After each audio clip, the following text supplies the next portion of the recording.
Radio Lac Matin, Béatrice Rulle, Benjamin Smadja, Benoît Rouchalot. Ce week-end, les 4 et 5 novembre, prenez le temps de penser à ceux qui n'ont pas grand-chose, pas de toit en tout cas. C'est très important car on peut avoir par exemple un emploi et être SDF. Ça arrive beaucoup plus souvent qu'on ne le pense. C'est pourquoi des gens font bouger les choses et nous aimons les gens qui font bouger les choses sur Radio Lac. Kim Grotchelton, bonjour. Bonjour à toutes et à tous, bonjour aux auditeurs et merci à Radio Lac de nous inviter pour parler de ce sujet d'importance majeure. Vous êtes la fondatrice de l'ONG Toit pour tous.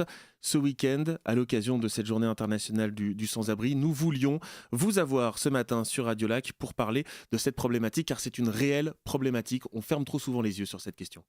C'est une réalité sociale qu'effectivement nous ne souhaitons pas voir. Ça reste tabou ici en Suisse, dans un des pays les plus riches au monde, un pays qui affiche un PIB à plus de 660 milliards de dollars. Effectivement, parler de nos SDF helvètes, parler finalement du sans-abrisme à travers le monde, c'est un sujet que nous avons la responsabilité d'honorer. Et qui devient d'autant plus réel avec quelques chiffres, plus de 5000 personnes sans abri en Suisse et 1 million de pauvres. On voit c'est un problème qui peut toucher tout un chacun. Tout à fait. Et s'il y a effectivement 1 million de pauvres en Suisse, des chiffres articulés par Caritas, il y a forcément des milliers de gens qui vivent le mal-logement. Et vous avez donc décidé d'agir à travers cette opération pour le moins originale. Plutôt que de construire, vous proposez, vous, d'utiliser des bâtiments inutilisés. En fait, on souhaite effectivement une large mobilisation de l'opinion et des pouvoirs publics pour des actions concrètes menées. Donc, il est important de venir aussi avec des propositions. Nous pourrions envisager l'aménagement de bâtiments relais dans des bâtiments existants, donc du logement relais d'urgence. Il y a notamment le projet du PAV qui se propose, Praille Acacia Vernet à Genève. On rappelle que Genève est la ville en Europe où il est le plus difficile d'accéder au logement. Et donc nous tentons de convaincre des groupes architectes et des groupes dans la construction partenaires de manière à ce qu'ils amènent leur expertise, savoir-faire, mais également matériaux et main-d'œuvre pour justement l'aménagement de ces bâtiments modulaires, relais, pour répondre à ce besoin grandissant d'accès au logement. Puisque par la force des événements, les Suisses et résidents se retrouvent sans domicile. Ce sont des gens autonomes et intégrés qui travaillent le plus souvent et qui n'accèdent pas au logement. C'est une spirale qui va extrêmement vite, mais pour être concret, celles et ceux qui nous écoutent en ce moment vous entendent dire il faut utiliser des bâtiments, d'accord, très bien. Qu'est-ce qu'on fait ? À qui est-ce qu'on parle quand on dit ça ? Alors bravo, effectivement, chacun à son niveau a le pouvoir d'agir. Nous souhaitons mobiliser tout le monde, autant la société civile que les élus, que les communes, que les organismes œcuméniques. Tout le monde à son niveau peut agir.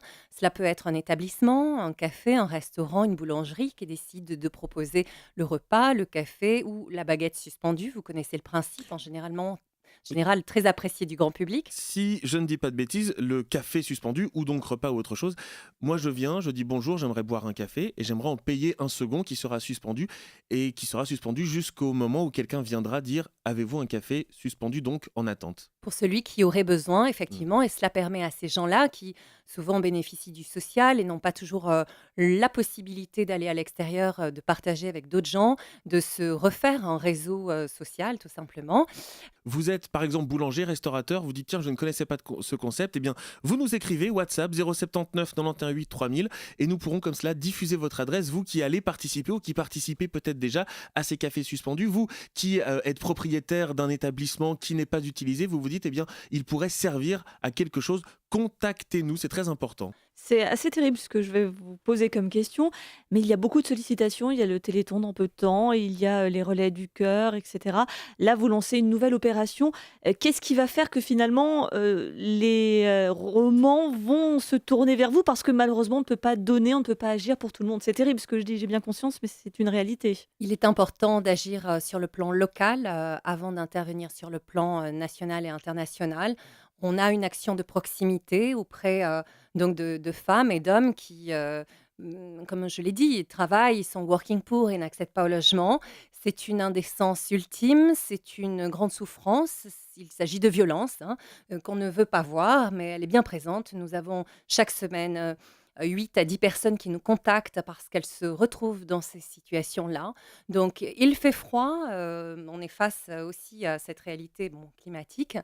Hier, j'ai eu un appel parce que démunis dans un local, puisqu'ils ont bénéficié d'un local, me demandaient 4 chauffages à pétrole avec également un groupe électrogène. Donc vous voyez, nous sommes en Suisse, à Genève, dans une ville qui représente donc la Genève internationale, la Genève des banques. On sait qu'ici, en Suisse également, on est sur de la haute technologie. Quel progrès social si, encore en 2017, des gens se retrouvent à la rue. Merci infiniment, très sincèrement, Kim Grotchelton, pour tout ce que vous faites. Vous avez fondé l'ONG Toi pour tous, toipourtous.org. Il y a même, vous avez peut-être accès à des cartes qui sont finalement des cartes de visite, mais derrière, il y a un petit QR code que l'on scanne avec son attel, avec une application également qui est disponible pour répondre aux situations d'urgence. Nous allons mettre de toute façon toutes les informations sur notre site radiolac.ch et rappelons donc ces journées internationales du sans-abri les 4 et 5 novembre. Apportez vos contributions financières et volontaires. Nous avons besoin de vous, nous avons besoin de toi. Merci beaucoup, quelle jolie formule. Merci infiniment d'avoir été avec nous ce matin. Merci à vous.